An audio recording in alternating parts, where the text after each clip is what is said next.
1. I've been looking into these stories for a few days now, and there's a moment in my life that sticks out vividly.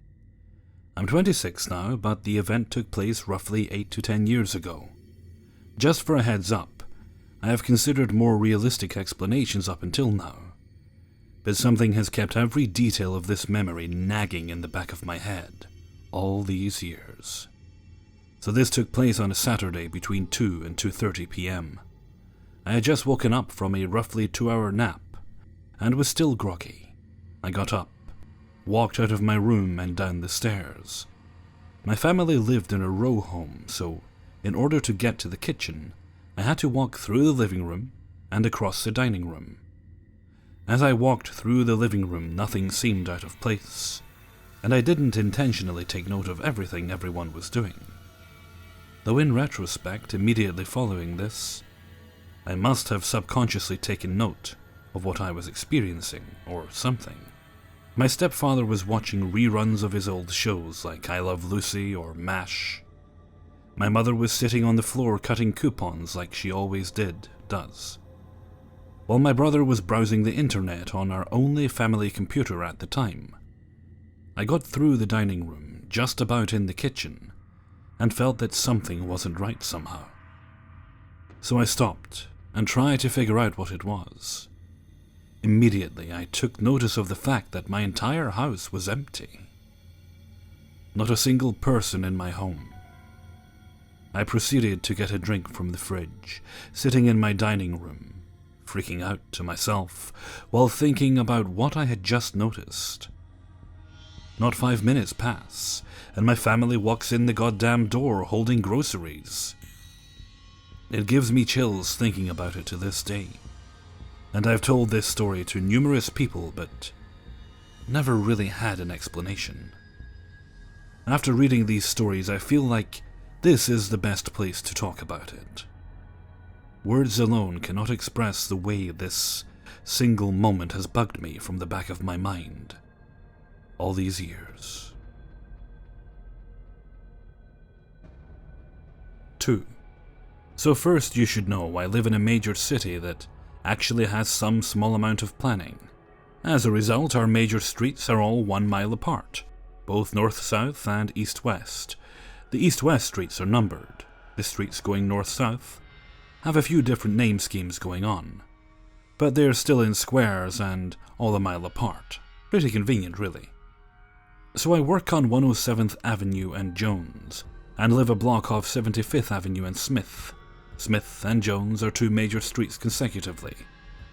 There's a small street in the middle between them we'll call Cellar Street, that has a stoplight, but it's not a major street by our definitions. Tonight I leave work. Keep in mind I was only doing a 3-hour shift. It's not like I'm exhausted here. And drive down Jones toward 75th. I stop at McD's, eat in their parking lot, and head to the light at 75th and Jones. From here to get home, I drive a mile north, left, down 75th, go through the light, turn right on Reed, and my house is at the end of the block. No problem, very straightforward. So I turn left onto 75th, and this is where it gets weird. I swear I went through the light on Smith and turned right. I swear I did. I listened to Broadway in the car. These are not short songs, and the song playing when I turned left was not the same song playing when I turned right. I went through the light on Cellar, I went through the light on Smith, and ended up on Antipasta Drive. Now I've heard of Antipasta Drive before. Although the name is fake, the real name is just as weird. It's one you remember if you see it written down on a form. I look up at the street sign and I'm on 74th Lane and Antipasta Drive. So I wonder if perhaps I blinked at exactly the wrong time, and drove a block past Reed and tried to retrace my steps only to get lost in suburbia hell. And by lost I mean I didn't actually go that far, but it seemed like everything dead-ended in weird places and nothing connected. When I finally find 75th again, I shoot out onto it, not quite in a panic, but certainly in a great deal of relief. I turn right, which is what the presence of a 74th anything tells me I should do. since 74th should be to the east of 75th. And back up at Jones, having never crossed Cellar. According to where I came out, I drove about 2 blocks up 75th and turned left. That's nowhere near home.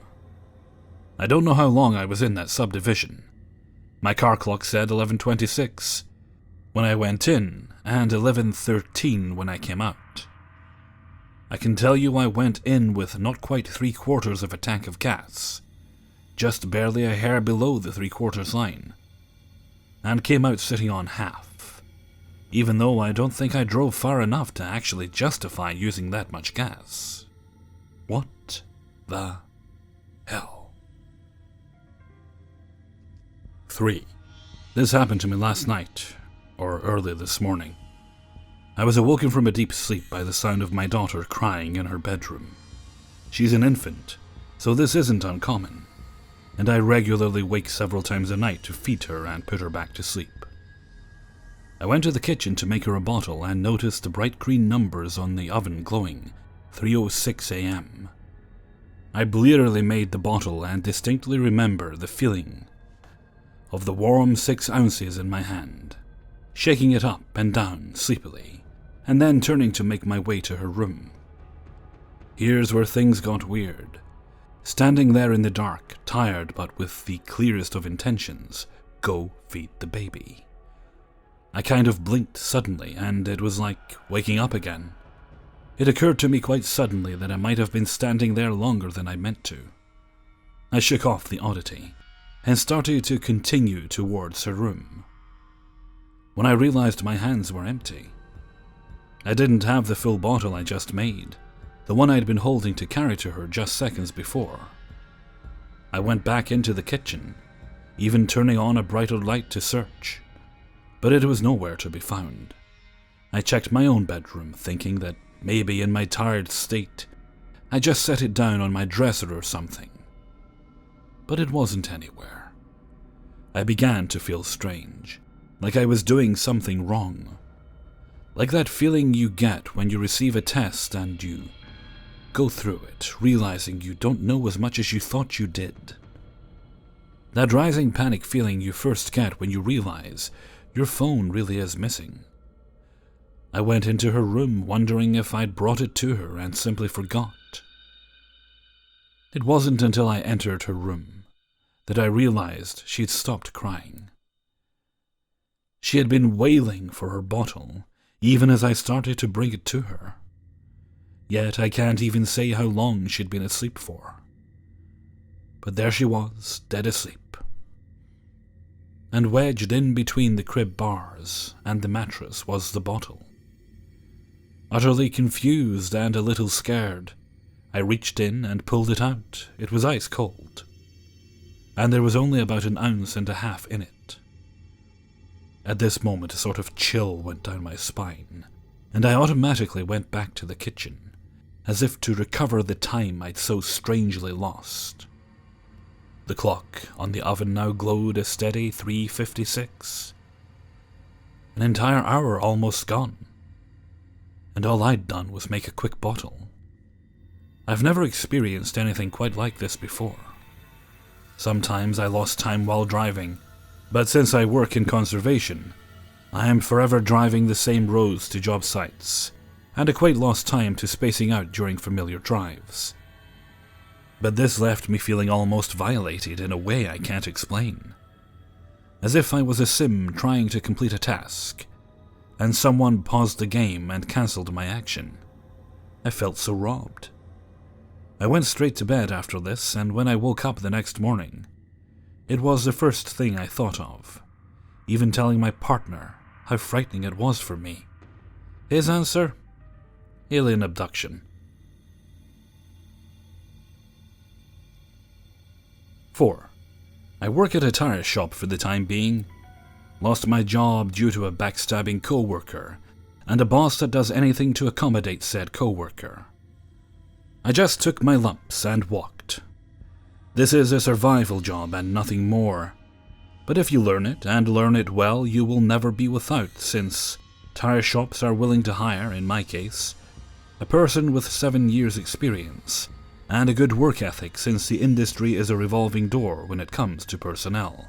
You just have to deal with some pretty physical and, in some cases, dangerous work, as well as low pay and no real respect, short of that comes with time, since the said revolving door. So we had a customer that came in before, had custom wheels on his truck, and 2 of them were bent. I dealt with the customer before, as a matter of fact. I showed him the wheels. We usually set them on the rear of the vehicle, so the customer doesn't feel it as much, since much of the vibration is absorbed by the vehicle before it hits the driver. But he also needed an alignment, so we needed to move a tire from one place to another. Under normal circumstances, this would involve just moving wheel, tire and all to the position it needs to go, but this was no normal proposition. He wanted the tire on the bent left rear wheel to be moved to the straight right front wheel, and then have his vehicle realigned and then rebalanced. We mark and remove the wheels, and then pull the tires. I had a head start on my co-worker, and had the tire halfway pulled off when I discovered that the wheels had band sensors. To put things in context, when tire sensors came out, there were initially 3 kinds, the more common being the snap-in or the ones that resemble normal valve stems, the clamp, which require a wrench to tighten down, and for some ungodly reason that Ford came out with for a couple of years, the fucking band sensor. It wouldn't have been so bad if they located the tire sensor in the same place. Every fucking body else located the sensor, but no. It's usually opposite of the valve system, and because it was only produced for a couple of years in the last decade, means that every fucking time a Ford comes in, it's a guessing game. Double that for custom wheels, since the bands may or may not have been tightened properly, or have worked loose. Then all bets are off. Good luck. Hope you don't break the 90-pound sensor that you will be held accountable for.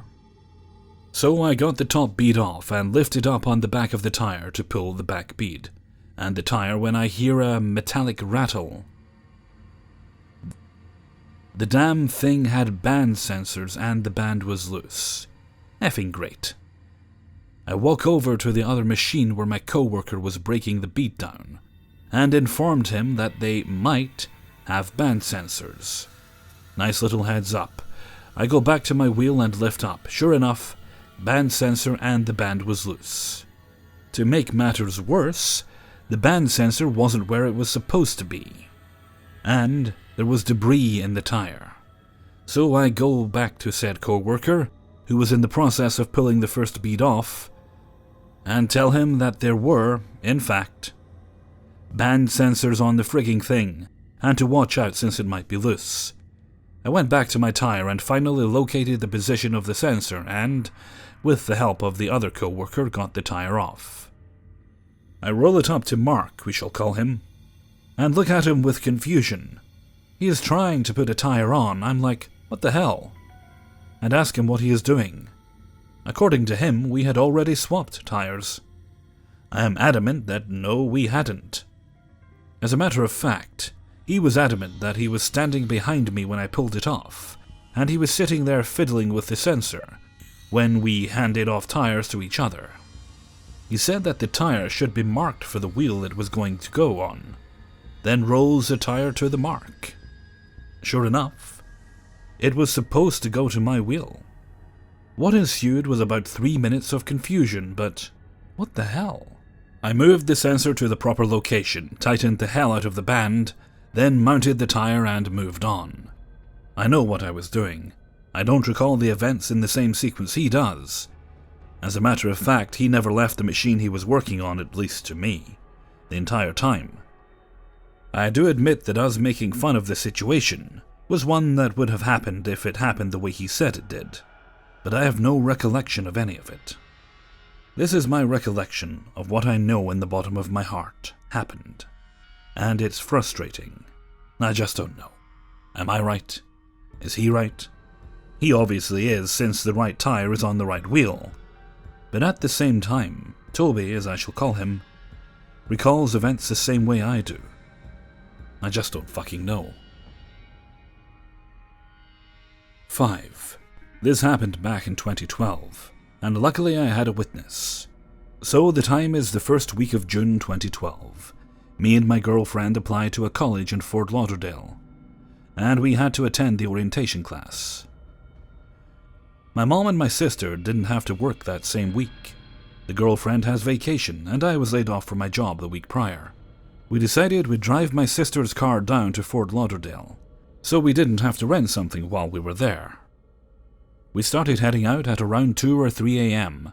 because we figured we'd avoid a fair amount of traffic by doing so. I live in the Lehigh Valley in Pennsylvania. By the time we got to Maryland, unsure what city or town, it was about 5 or 6 a.m.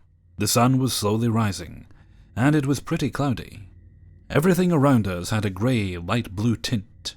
For some reason the GPS we used took us through town instead of just putting us on a highway.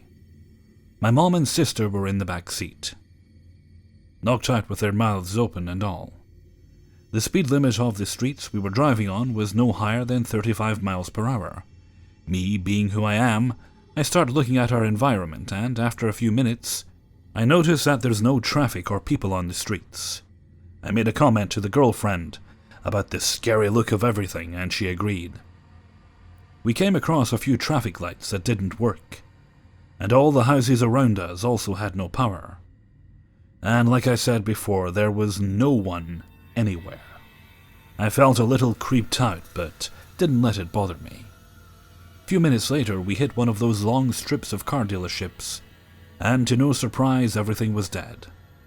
There were a bunch of new cars in their respective lots. Signs of sales and whatnot were hung up on the buildings.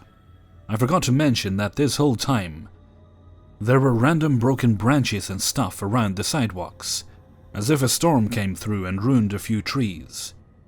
The strip with the car dealerships I mentioned stretched out going up a hill, and once we reached the top and started going down is when shit started getting weird.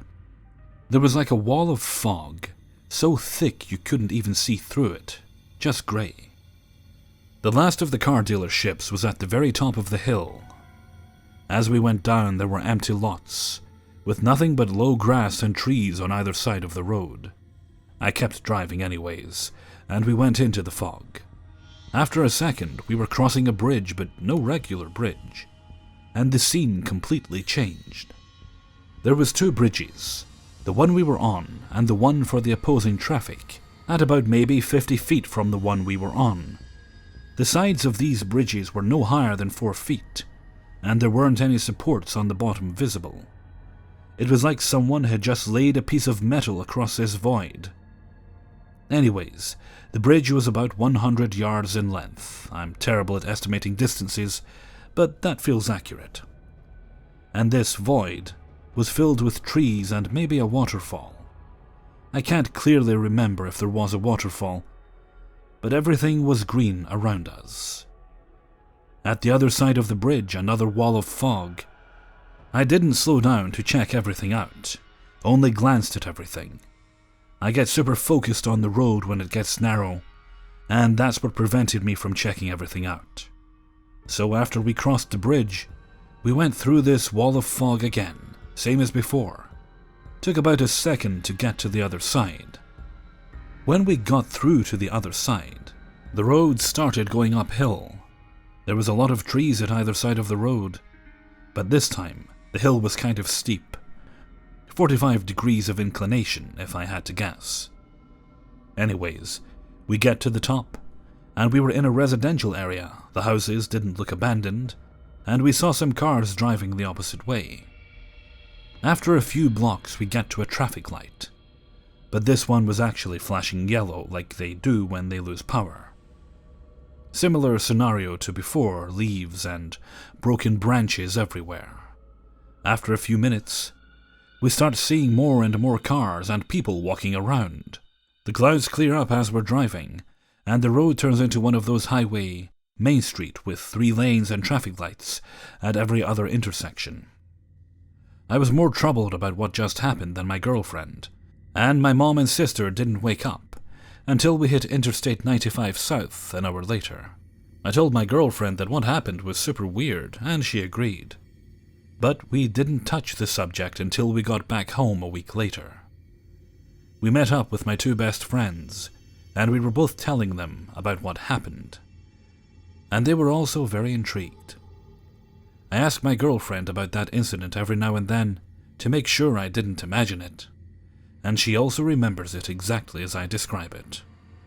My first thought was, oh, what if we somehow stumbled into Silent Hill and casually strolled out, jokingly. I never quite figured out what type of criteria I'd have to type into Google to find similar experiences, so I let it go until now. What do you think happened? Has something similar happened to you? Hey everybody, Hellfreezer here, and thank you very much for listening to 5 True Glitch in the Matrix Stories, number 47. Big thanks to everybody who allowed me to use their stories in this video. I'll just say a quick thanks to everybody who went over and signed up to the Hellfreezer account on VidMe. Very much appreciated. I'm not quite at the 50 subscribers I need yet to get all the limits lifted off, but I'm getting there. I'm at 30 so far. So thanks to everybody who did that. Okay, I'm going to head off and maybe get to work on the paranormal stories. While my throat's still going and it's quite quiet. I'm actually recording these fairly late, or fairly early, depending how you want to look at it, on a Thursday. No, not Thursday. Wednesday. I'm recording on a Wednesday. I'm a day ahead, it seems like, this week. I keep getting my days muddled up, which I guess is appropriate for a glitch video. Okay, I'm going to head off for now.